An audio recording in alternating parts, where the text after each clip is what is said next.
आज मैं आपको एक बहुत ही सुंदर और कम लोगों के जाने पहचाने पौधे से मिलवाने वाली हूँ, जैकोबिना प्लांट, जिसे ब्राजीलियन प्लूम या फ्लेमिंगो प्लांट भी कहा जाता है। इसके घने हरे पत्ते और गुलाबी फूल आपके गार्डन को एक अलग ही रंग और जान दे देते हैं। साथ ही यह बटरफ्लाइज को भी अट्रैक्ट करता है, इसलिए ये पॉट और गार्डन बेड दोनों के लिए एक अच्छा ऑप्शन है। नमस्कार दोस्तों, सोनिया's वाटिका में आप सभी का स्वागत है। जैकोबिना का साइंटिफिक नेम जस्टिशिया कार्निया है। इसके फूल लेट स्प्रिंग से लेकर ऑटम तक लगातार खिलते हैं, यानी अप्रैल से शुरू होकर नवंबर तक। ये एक लो मेंटेनेंस प्लांट है जो पॉट में भी अच्छा ग्रो करता है और गार्डन बेड में भी। इसे ज्यादा डायरेक्ट धूप नहीं चाहिए। अगर सही केयर मिले तो ये प्लांट एक घना बुशी श्रब बन जाता है जो आपके गार्डन को एक ट्रॉपिकल और वाइब्रेंट लुक देता है। अगर आप अपने गार्डन के लिए एक कलरफुल, आई कैचिंग और कम लोगों के पास होने वाला फ्लावर प्लांट ढूंढ रहे हैं तो जैकोबिना जरूर आपकी लिस्ट में होना चाहिए। वैसे तो जस्टिशिया कार्निया अपने खूबसूरत गुलाबी रंग के फूलों के लिए ही जाना जाता है, लेकिन इसके कुछ और कलर्स भी पाए जाते हैं। पहला सबसे पॉपुलर कलर है पिंक, जो कि इसकी एक क्लासिक वैरायटी है।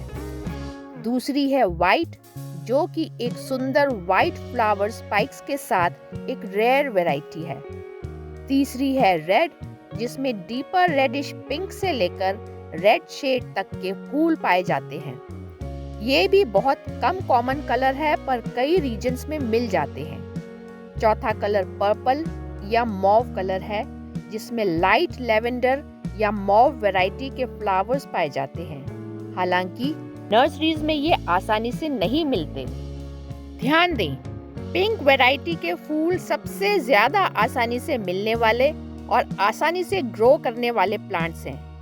व्हाइट और रेड वैरायटीज नर्सरी में बहुत ढूंढने के बाद ही मिलती है। इस मामले में मैं लकी रही कि मुझे ये व्हाइट वैरायटी उसी नर्सरी में मिल गई। जब भी आप नए प्लांट्स नर्सरी से लेकर आते हैं, उन प्लांट्स की रूट्स में ये एक ऐसी बास्केट लगी मिलती है। मुझे भी इस प्लांट के साथ ये बास्केट लगी मिली थी। जब भी मौसम अनुकूल हो, आप प्लांट को गमले से निकालकर इस बास्केट को काटकर अलग कर दें, क्योंकि ये एक परमानेंट या पेरेनियल प्लांट है, तो ये बास्केट इसकी ग्रोथ को खराब कर सकती है। हाँ, अगर वो एनुअल प्लांट है जिनमें कॉमन है कि बास्केट्स लगी मिलती हैं, तो इस बास्केट को हटाना कोई जरूरी नहीं होता। तो यदि आप चाहते हैं कि आपके जैकोबिना में ढेर सारे फूल हो, अच्छी ग्रोथ करें, तो इस बास्केट को जरूर हटा दें। आगे बढ़ने से पहले यदि आपने ये चैनल सब्सक्राइब कर लिया है तो आपका बहुत धन्यवाद, और यदि नहीं तो प्लीज इस चैनल को सब्सक्राइब कर इसे ग्रो होने में मदद करें, और साथ ही वीडियोस का लिंक शेयर करके और भी लोगों को इस चैनल के साथ जोड़कर ग्रीनरी फैलाने में हिस्सेदार बने। जैकोबिना ब्राजील का नेटिव प्लांट है। इसकी सॉइल वेल ड्रेनिंग तो होनी ही चाहिए, पर साथ ही ऑर्गेनिकली रिच भी होनी चाहिए, जिसके लिए हम ले सकते हैं 2 हिस्सा गार्डन सॉइल, 1 हिस्सा वर्मी कंपोस्ट या काउडंग कंपोस्ट और 1 हिस्सा कोकोपीट या सैंड। वैसे तो जैकोबिना पॉट और ग्राउंड दोनों में ही अच्छी तरह चलने वाला प्लांट है, लेकिन ग्राउंड में ये 3 से 4 फीट की हाइट तक पहुंच सकता है, जबकि पॉट में ये कॉम्पैक्ट और थोड़ा छोटा ही रहता है। वाटरिंग, इसकी सॉइल को हमेशा मॉइस्ट रखें, लेकिन सॉगी नहीं। जब ऊपर की लेयर की मिट्टी सूख जाए तभी वाटरिंग करें, और वो भी डीप वाटरिंग करें। फर्टिलाइजर के मामले में इस प्लांट की कोई इतनी डिमांड नहीं है। हर महीने ग्रोइंग सीजन में NPK 19-19-19 या 20-20-20 1 लीटर पानी में आधा चम्मच डाल दें। साथ ही 2 ml सीवीड फर्टिलाइजर भी मिला दें और इस प्लांट में डाल दें। साथ में आप यदि दे सकें तो 1 मुट्ठी वर्मी कंपोस्ट या काउडंग कंपोस्ट इसमें हर महीने डाल दें। सनलाइट, ये प्लांट पार्शियल या फिल्टर्ड सनलाइट ही पसंद करता है। आप चाहें तो इसे सुबह की 2 घंटे की ठंडी धूप भी दे सकते हैं, लेकिन हार्श सनलाइट से बचाएं, वरना इसके पत्ते जल सकते हैं। मेरे प्लांट के कुछ लीव्स इसी वजह से खराब हो गए हैं। यदि आपका प्लांट गमले में लगा है तो टेम्परेचर में बदलाव के अनुसार इसकी लोकेशन बदलते रहें। ठंड के दिनों में 10 डिग्री टेम्परेचर होने के साथ ही इसे शेड में ले आएं। ये वार्म ट्रॉपिकल क्लाइमेट का प्लांट है, इसे ह्यूमिडिटी बहुत पसंद है, तो टाइम टू टाइम इस पर मिस्टिंग करते रहें। प्रूनिंग, हर दूसरे प्लांट की तरह इस प्लांट को भी टाइम टू टाइम प्रूनिंग करके बुशियर बनाया जा सकता है।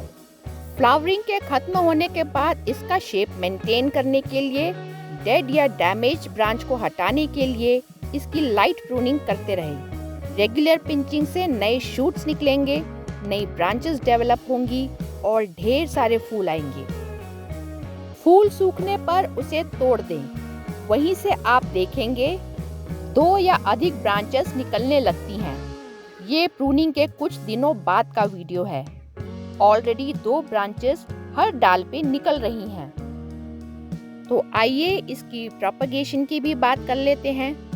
प्रूनिंग में जो भी कटिंग्स निकले उसे फेंकने की बजाय वेल ड्रेन सॉइल में लगा दें। इससे आपके पास और भी प्लांट्स बन जाएंगे जिन्हें आप अपने फ्रेंड्स या प्लांट लवर्स को गिफ्ट भी कर सकते हैं। वैसे तो आप अगर इन्हें सिंपली मिट्टी में लगा दें तो भी लग जाएंगी, लेकिन मैंने इसमें एलोवेरा जेल भी लगाया है जो एक रूट हार्मोन की तरह काम करता है। मैंने 3 कटिंग्स लगाई थी और तीनों ही सक्सेसफुल रहीं। वैसे तो ये प्लांट जनरली पेस्ट फ्री ही रहता है, मैंने अभी तक इसमें कोई डिजीज नहीं देखी।